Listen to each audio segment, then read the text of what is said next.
Call the meeting to order. Jenkins? Here. Hahn? Here. Harden? Here. McKinley? Testori? Here.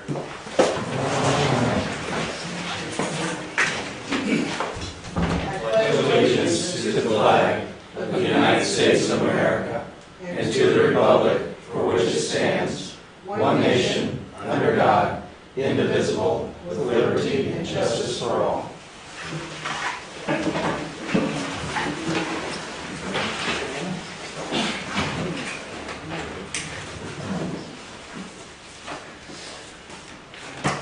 First thing that we have on this evening's agenda is the consent agenda.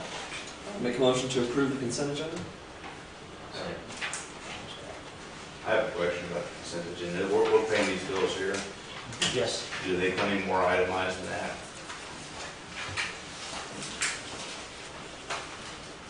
The answer would be, this is, no. I mean, this is how it came. So, I understand they have to be paid, but we're looking at surely bulk purchases from different places for several, for more than pennies. You got $1,000, $4,000. I just wonder what this money is. I'm not sure if that's the case. I wonder if we know what they're. Is that the case that these are? Well, I don't know exactly what in particular he would be looking at. Like, if you look down here to Hammer Lawn Service, That's 2 months worth of mowing. you got $1260, then you have another bill from Hammer Lawn Service for $630, which means that it is not bulked together right there, that they're separated right here. I believe that these are all separated. So each one would be a specific bill. We generally do not, we do not receive, of course, the breakdown of the bill as they receive it, but each line item represents one bill. So is somebody reviewing what's being spent on what? Is that? The supervisors prepare a purchase order. If it's over a specific dollar amount, then they have to come in, and then I have to review it and authorize it, yes. What's the dollar amount? I can spend up to $10,000 without council approval. What about the supervisors? The supervisor's going to spend $500. Okay. I was just curious because we consent to pay this all the time. I thought, I don't really know what I'm paying other than just the total. Well, I mean, do you have a question about a specific item that, I mean? No. Okay. Overall, these will be the bills that we receive, and they fall, of course, within the guidelines of the budget that we pass. If there's any time that you see a particular bill on here that you would that you'd like to have the breakdown, then you may feel free to seek Larry about that. If you're wanting to speak about that bill at the city council meeting, I would recommend that you, prior to the meeting, Friday, Saturday, or Sunday, ask him about it. That way he can bring the paperwork. I'm not. No, it's fine. Any other questions? No, that was it. I just wanted to make sure somebody was looking at this that was reviewing it. That's we're just intending to pay it. Yes, sir. Call it. Jenkins? Yes. Hahn? Yes. Harden? Yes. McKinley? Yes. Testori? Yes. Motion carried. There being no unfinished business, we move to section 3, new business. Make a motion to go into executive session, personnel, to discuss the appointment, employment, compensation, discipline, and/or performance of specific employees pursuant to section 2C1 of the Open Meetings Act 5 ILCS 120/2C1. Second. Call it. Hahn? Yes. Harden? Yes. McKinley? Testori? Yes. Jenkins? Yes. Motion carried. We are now in executive session, so now in open session. And that moves us to the city manager's report. Got a couple things here. It seemed that there's been a request from Party in a Pinch. She'd like to get a caterer's license through the city of Farmer City. She has several different events coming up, some big ones here in July. And with a lot of those, obviously, they'd like to have refreshments, some soft alcohol served. So I did do some research. According to the Illinois Liquor Code, there is a section set up for caterers, and I made a quote there of the wording of that in the state liquor code. She would have to apply for the state license, so that's a $200 fee. We would have to make an amendment and actually create a caterer's license in our liquor ordinance. So I told her, because there again, she said she has some big events coming up in July. So I told her that we would have that prepared, and I'd be bringing that back to you. So now you have the basics of it, so you've got a couple weeks to be digesting that. So when I bring it back at you at the next council meeting, you know basically what that's about. Another question. Yes, sir. She wants to do this because she's having events here in town, is that right? That's correct. Her local caterer's license would only be for the events that she's having here in town. Her state license would allow her, so she used, I don't know if it was another community. She went to Villa Grove because she could buy a license there, a temporary license there, and still have her state license to support that. She realizes she has to have the jam shop insurance and all that. She's already checked into that. The second one, which actually just came in today, was there was a request from the Garden House. That's the flower shop down here in the block. Brenda told me that in the summer months, business is pretty strained, and that there are several ladies that would like to partake in the video gaming, and that but they don't like to go into a bar.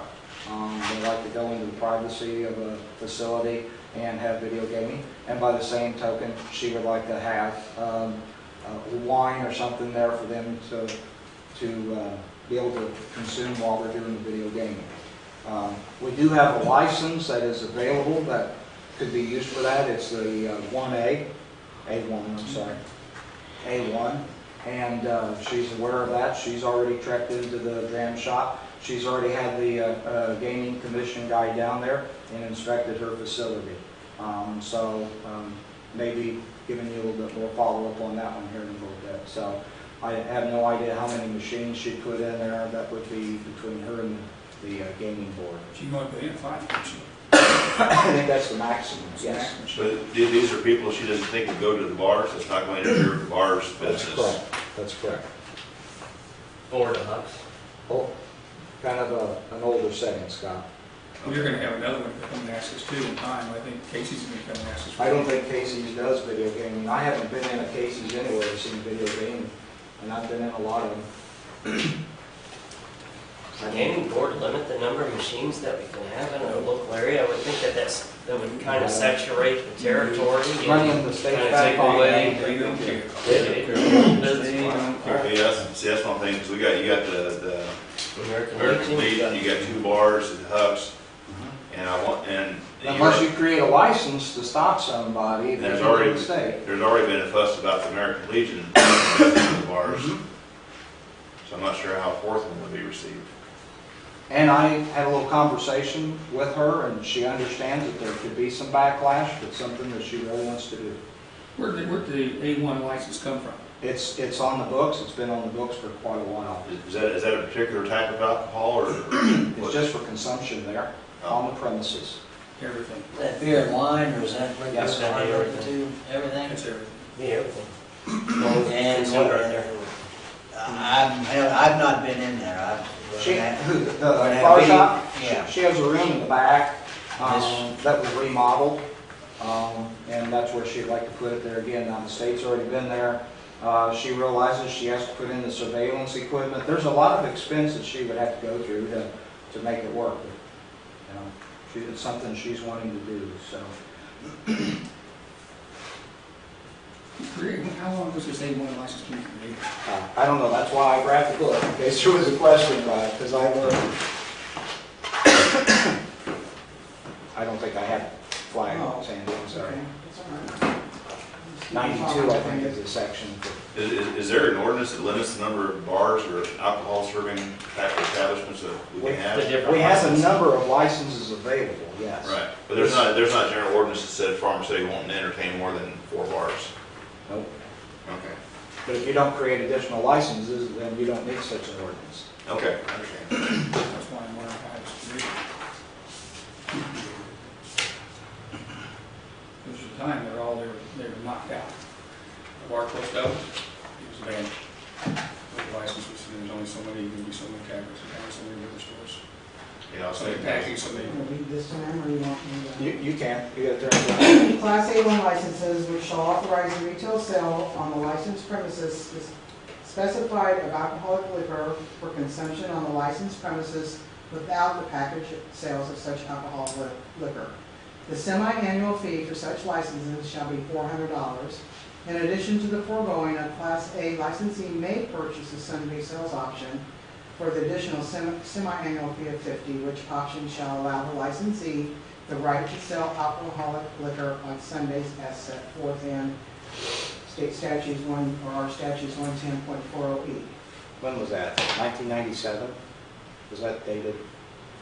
1995. 95. So that's how long it's. well, okay, that's been there, Larry. I mean, that just says, but it doesn't say how many licenses we have out there. I mean, how many licenses? There is a section in there that states how many different licenses.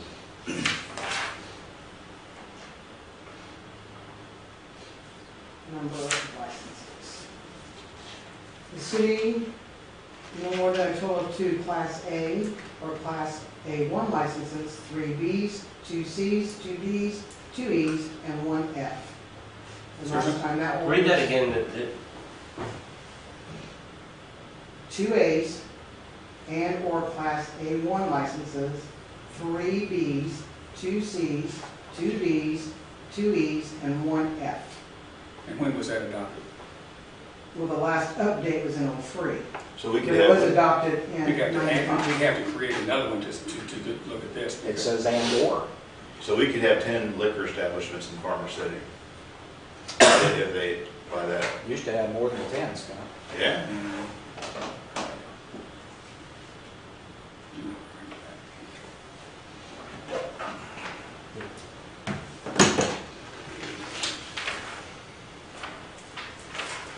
Okay. Do you have anything else, Scott, on that? Okay. Police When- department, real quick, when will this be coming before us? I don't know. Okay. Is this something you've seen yourself, been down there and looked the situation over?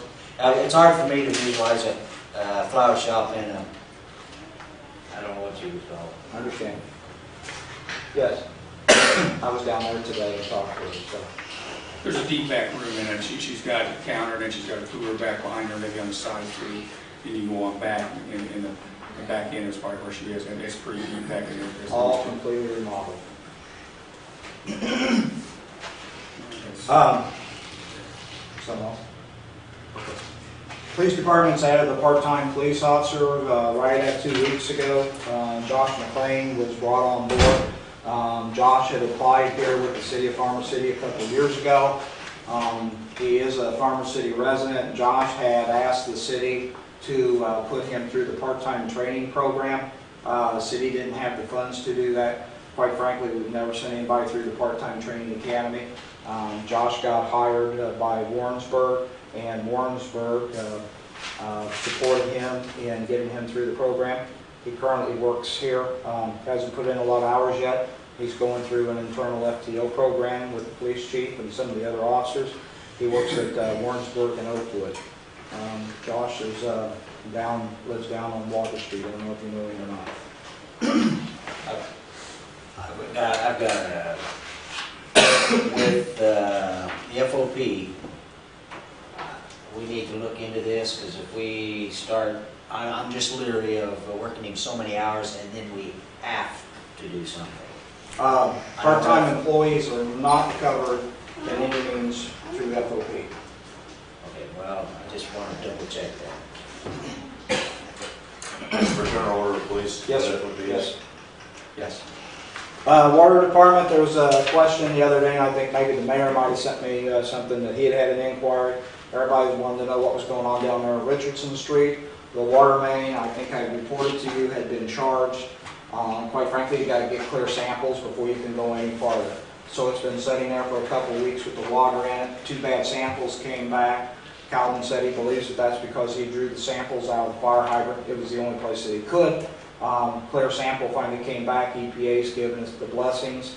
So now we've applied to get the license, to get the thing activated. Right now they're hooking up water taps. Today one water tap is hooked up. They think all the new service lines, residential service lines, can be installed this week. And then weather permitting, of course with that, and weather permitting, the terrace and the street will get put back in the following week, and we'll get that project wrapped up. Swimming pool opened as scheduled. The first day is always called free day. There was 25, 30 people up there in that bitter cold water. But the guys, as Danny Frost will fix that one buckle spot for us. Everything seems to be going good. We've had Mike Inger up there and had some small plumbing issues, which would stand to reason, but everything seems to be going good. Electric department has been working with the contractor out there at Casey's. If you drive past Winger Motors, you'll see that there's a light pole right there at the end of Water Street where water meets 54. It's got an X on it. That's where the new service line will begin. They'll set a new pole there, and they're actually hoping that maybe Casey's contractor will put that in underground for the city. So they've been pretty good. They're actually going to bore the water lines and the electric underneath the concrete approach from the state. That, and if you drive up down Main Street, you see that the guys have been painting curbs, cleaning the curbs and weeds and stuff, getting ready for Heritage Days. So, and they're calling for rain. So, that's what I have for you. Any questions to the city manager's report? Non-agenda items and other business? Oh, we can talk about the this working lunch thing. And I think Scott had pointed out about I've always questioned that, why there has been a working lunch and whether it came about. I just think that maybe we ought to think about changing that. I did some ridiculous math on it real quick, and if everybody takes an hour a day, times the number of working days, that's $180,000 to the city for lunches.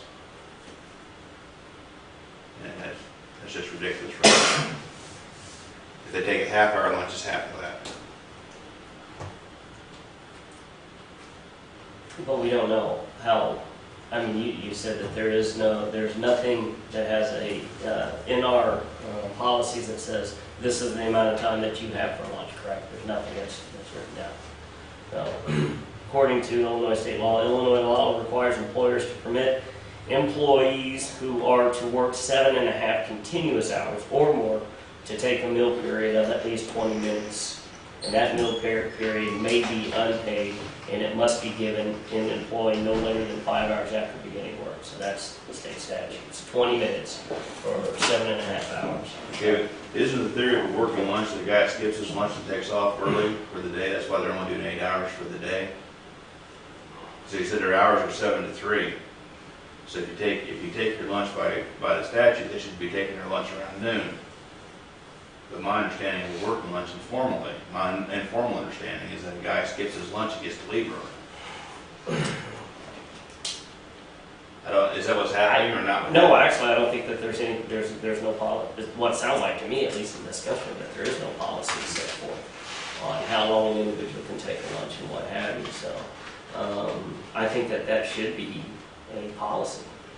I mean, something down, whether it's paid or not paid, at least there's an actual policy. So if it's an unpaid, then most assuredly that it's probably extend the working day 20 minutes. Right. I have no problem doing a 20-minute paid lunch. I mean, I don't have that. I do have an issue if they're going to be working 8 hours on any given day, that they take a whole hour off.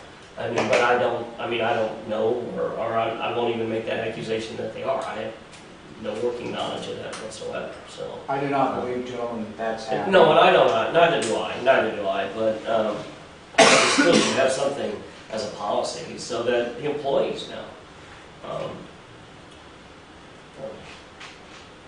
Other thoughts?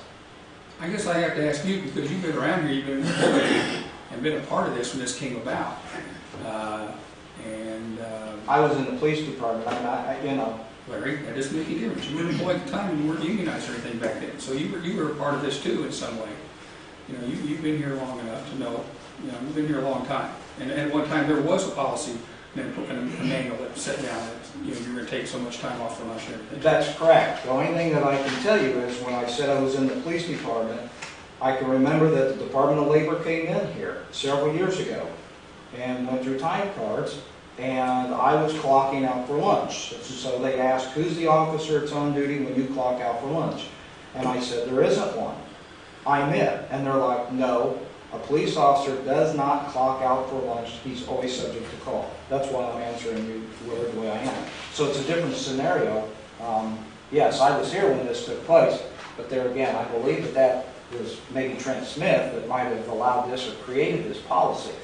If you want a policy that states that they have to clock out, take a 30-minute lunch, then we can establish that policy if that's what the city council wants. Well, it sounds like they need different policy for different departments, because a police working lunch sounds reasonable. You want the guy available all the time, and so he should be paid if he's available. But in the other departments, not picking on any one person, if you're during an 8-hour day, you're doing a half-hour lunch. And even a half hour is going to add up if you're paying the guy for his lunch. So either the day needs to be extended by 20 minutes or a half hour or whatever the lunch is going to be. So they actually sit down, eat, and rest. Right, but I stated clock out. If you want to create a policy that they clock out, take a half-hour lunch, and then clock back in.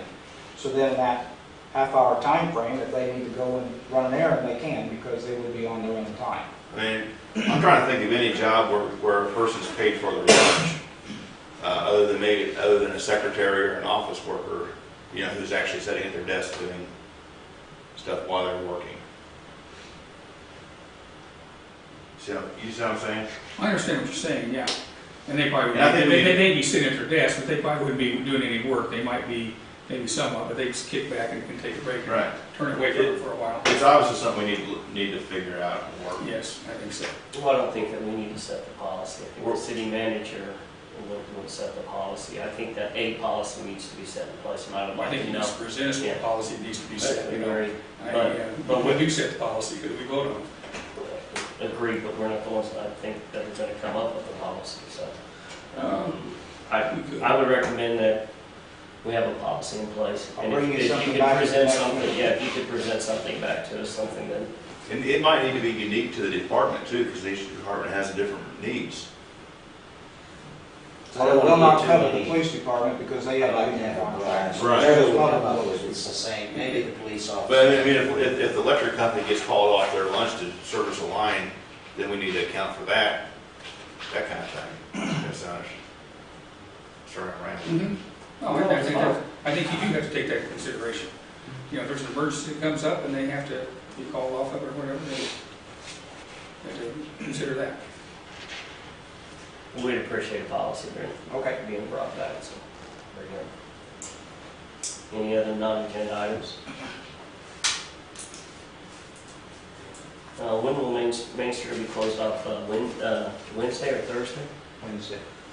I got a couple things here when we get Can I interrupt Mac here real quick? City Hall will close for the funeral, and we'll reopen as soon as possible afterwards so that the City Hall employees can attend the funeral. But what day is that? That's on Thursday. I believe that the service is at 11. Here next door? Yes. All right. I'm sorry, Mac. Oh, that's all right. The house on John Street that we were approached by at the last meeting, I've been driving by that quite often. Now, is he telling us that this is done? No, that's not what he's told. Well, I don't know what he's told you at the last. The way I understood it was that he thinks he has done everything he needs to do. He stated that he met all the requirements Yes. at the last meeting. You made it sound a lot better than it actually looks. It doesn't look good. Unfortunately, the way that the lawsuit is spelled out, it doesn't say that the window has to be permanently repaired, so he has put a window up against a window, so he's enclosed the structure. The house obviously needs a roof. I toured the house today. I went inside the house. He's going to spend a lot of money there to make this thing work. He's got a tarp on the back, but there again, he's enclosed the roof. Critters can't go in, so Right now, I don't know. It's in the hands of the judge, fellas. It's the only thing I can tell you. This is how I look at that. We were giving this gentleman a chance. We all know that we were leery about doing this. This is not what we, at least what I want. And it's not what these people out here want. We have not let up on our pursuit to have the house demolished in any way. Right. So what we said was do what we can to work with them, so. Yes. He seemed to have gotten pretty upset, at least in some of the conversations that I had, that we were. The next day, I drove by that and we had trash bags to the ceiling of that porch.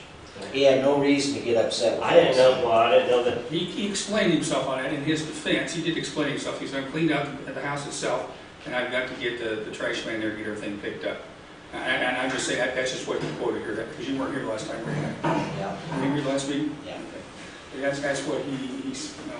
I can That's tell what you, I gentlemen, his plan was to fill our dumpsters, that garbage was gonna lay there and fill the dumpsters, and I put him on speakerphone, so Sandy got to listen to the conversation, and I told him that it's not fair to the community to clean out that one house and fill the dumpsters when dumpsters is for the entire use of everybody. Well, I heard rumor of that.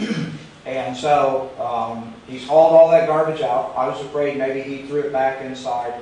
The inside of the house does not have any garbage in it. Not that we have any control over the inside of the house, but he wanted to prove that point to me. There's some small metal items out on the terrace that he says a junk van's coming by to get. There's some old cabinetry out back that he's getting rid of. I don't know what the outcome's going to be. Everything's always in the hands of the judge. So, Didn't we put a timeline on this? Right now, the timeline is based on what the judge says. Okay. there's a court appearance on the 5th The 5th, this week. we need lots of pictures of it. The lawyer is aggressively pursuing Because this. this is not what I want, it's not what they want.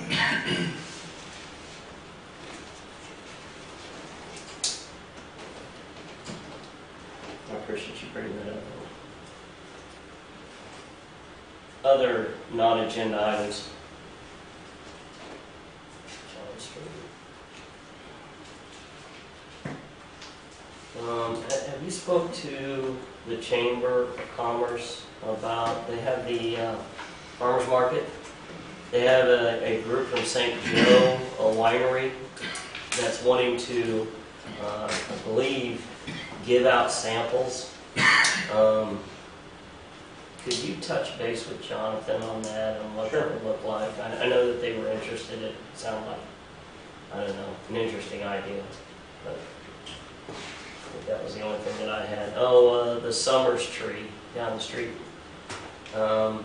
They had contacted me wanting to know anything about the tree. Could you? I had, yeah, I'll have to follow up on that because I had Ryan Cox go look at it and he talked to them, so I don't know what he had ever decided with that. So Okay. What's the Summers tree? the Summers that live down on Clinton Avenue, the tree is split. It's out on the city right of way, and they're wanting something done with it. We've got a tree up on North John that has a large split in it too, and unfortunately it's out on the city. So that tree comes down, it's coming down on a house. When we have places like Cox do the tree service, is that competitively bid or is he just our guy? No, we go to Fryman and use Fryman as well, out of Wapella. So we're not stuck on one particular guy. Any other non-agenda items, other business? Entertain motion to adjourn. So moved. Second. Follow. McKinley, Yes. Testori, Yes. Griffin, Yes. Vaughn, Yes. Harden, Yes. motion carried.